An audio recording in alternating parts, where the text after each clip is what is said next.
The neighborhood was certainly a vast improvement over the squalor of their previous living quarters. When they were settled with their cold tea, Jory could hold his curiosity back no longer. "It's a nice home you have here, Helena. I'm glad Providence was good to you."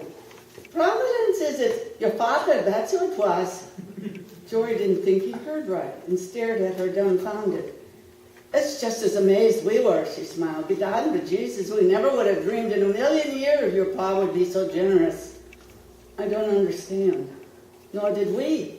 Shortly after the will was read, he was notified that your father had left me a tidy bit for her long and faithful service to the family, is what it said. She looked up with pride. "What do you think of that, lad?" "Splendid," was all he could say. "How else do you think we got this place?" She fanned herself with her handkerchief. "It weren't the leprechauns that brought the bag of gold, believe you me." She sat rocking, musing. "Pa lost everything, you know. His stock failed. He hoped to get Helena to open up some more." "Failed, is it? Like the son fails to Seth?" "No, lad, you got that all wrong. Your father died a rich man, he did." "My mother, we don't have anything except what I earn. That's why I couldn't go back to the university." "Is it now? Is it indeed?" He thought she looked angry, dabbing at the perspiration on her forehead. "You're staying home because that's where your ma wants you, and that's a long and sharp of it, lad." Something in his mind began to churn, but he said, "Mother took all the stock certificates to the lawyer, and they were worthless." Helena just shook her head and watched him carefully. "Maybe you've heard enough for one day." "No, go on, please." "Well, this much I'll tell you. One day when your ma was out, your pa asked me to witness the will he'd written. 'Read it first,' says he to me, 'before you sign it.' 'I can't read, not that kind of fancy language,' says I. 'Then I'll read it to you,' says he, and he did. He said something about feeling bad he hadn't done more for us in our hour of need, he did. That was when my Daniel lost his arm in the mine, and I was at such 6s and 7s I lost the baby I was carrying. Oh, such a time it was.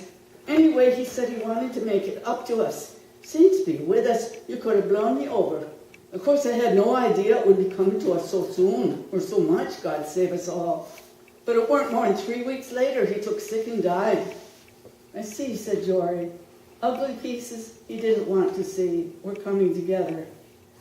"And as for you, lad, I'm sure you know your brothers got a son when they turned 18, mostly company stock.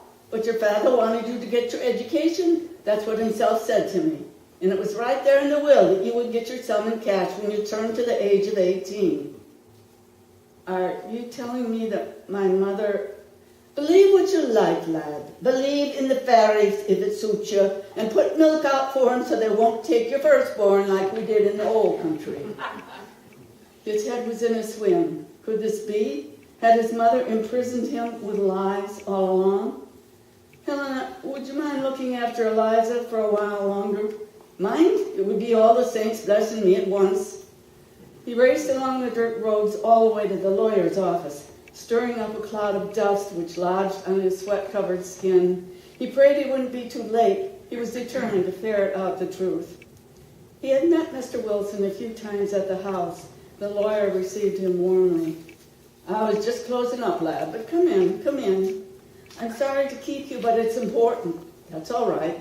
How are you, and how are you doing down at the university?" Jory was out of breath, and the sweat was pouring down his back. "I'm not in school, Mr. Wilson." "I'm sorry to hear that. What can I do for you?" Jory was so afraid he was out of line, he had to shove his hands in his pockets to keep them from shaking. "I wonder if I might see a copy of my father's will," he said as strongly as he could. "I don't see why not. I was surprised you weren't at the reading. Your stepbrothers were here." They didn't know about it." Mr. Wilson raised his eyebrows. "That's strange. I thought perhaps you'd gone below to the college." Jory shook his head. "How old are you, lad?" "Not quite 18. "Well, that could explain it, I suppose. Being a minor, your mother may have decided not to include you. That was her prerogative, of course." Mr. Wilson fished around in the files and finally produced a folded legal document. I can't let you take it, but you're welcome to come back tomorrow and read it. Did my father leave me anything? Oh, yes, same as your brothers. Let's see here. Mr. Wilson, sir, do you know at the time of his death if there were actually funds available to be dispersed as stated in the will? Yes, of course. Why do you ask? Did he leave my mother enough to live on? If she lives to be 100. Jory thought his heart would surely give out. Are you certain? I am. His stock, you see, is doing very well. Jory left the lawyer's office in a fury, determined to confront his mother. He tore through town, dodging crowds. Why were there so many people choking the walks and the streets? Then he heard it, the sound of drums and horns. He'd forgotten all about the circus parade. It was coming right down Hancock Street. As the hot August dust choked him with its unrelenting blast, he bolted through and around bystanders and participants alike, colliding with a clown and practically trampled by an elephant. Finally, searching the house, he looked wildly about for his mother, first on the ground floor, then upstairs. He burst into her room, but she wasn't there. Retracing his steps, he caught sight of her in his little sister's room.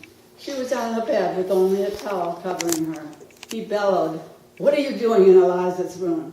"What's wrong with you? It's the coolest room up here." "Get up. You've no right in Eliza's room," he panted. "Of course I have. The whole house is mine." "Get out. Where are your clothes?" She looked frightened.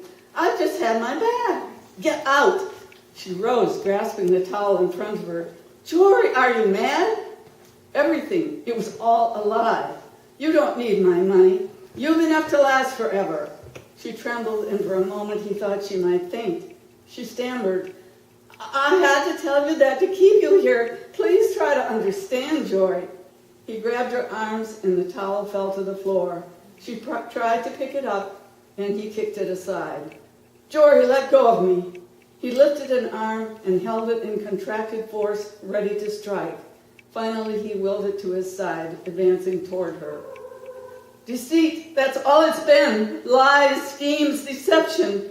Have you ever been honest about anything?" He shook her, pushing her backwards, and he shouted, "Have you? Do you think I enjoyed lying to you? I had no choice." She backed into the rocking horse, then fell on it. The picture of his mother's naked body on Eliza's rocking horse was macabre. He pulled her away from it and pushed her on the bed. She grabbed him, causing him to lose his balance and fall on top of her. She tried to hold him there. "Jory, I love you more than anything. You know that. Come to me, precious." Her body twisted against his. Something inside his head was ringing and spinning. Like a snake, her arms coiled around him, drawing his head down to her. If he stayed a moment longer, the unthinkable would happen. Suddenly the ringing stopped, and he felt a cord snap. The picture shifted slightly, and he saw her not as a goddess of beauty and power, but a desperate, pathetic human being resorting to anything to hold him in her keep. Any desire he'd ever had for her vanished. As she grasped him ever more tightly, he forcibly uncoupled from her arms and rose. He picked up her towel and tossed it to her. "Get dressed and get out of this room." His clothes were wet through with sweat. Exhausted, he went to the back of the house, dipped a bucket in the rain barrel, and dumped it over his head. The coolness helped him collect his thoughts. One thing at a time. Eliza, yes, she was still at Helena's. He must go get her. Thank God she hadn't been home to witness the terrible debacle in her bedroom. He used the long walk to try to piece together his mother's deception. Acting. It was all play acting. The crying over the table with the worthless stock certificates. The china she traded to get the player piano. How she made as though they'd barely have enough to eat if he didn't forfeit all his salary. And her engagement to Mr. Markle, probably cooked up to make her soiree with him seem more respectable. The more he remembered, the sicker he got, until halfway across town, he threw up in a ditch. When he finally reached Helena Street, he could see her on the walk waiting for him. "Tell me, lad, what happened to you. Things be with us. You've a face on you like a devil drug you over hot coals and back again." Only inarticulate noises came out. Finally, the dam broke. That's it, lad. Let it out. Let it all out. Faith and begorra, you've had a fright. Much of it, the image of his naked mother, his shame. He couldn't tell her. Finally, he managed to say, she lied to me, Helena. She fabricated all those stories about having no money just to keep me home. I talked as much. I knew she'd stop you from going one way or the other, lad. It wasn't my business to inquire how. The tears streamed down his face. She lied to me. Everything she preached about trust and honesty. It was all a charade. She looked at him sympathetically. I think you just grew up today. Thank you.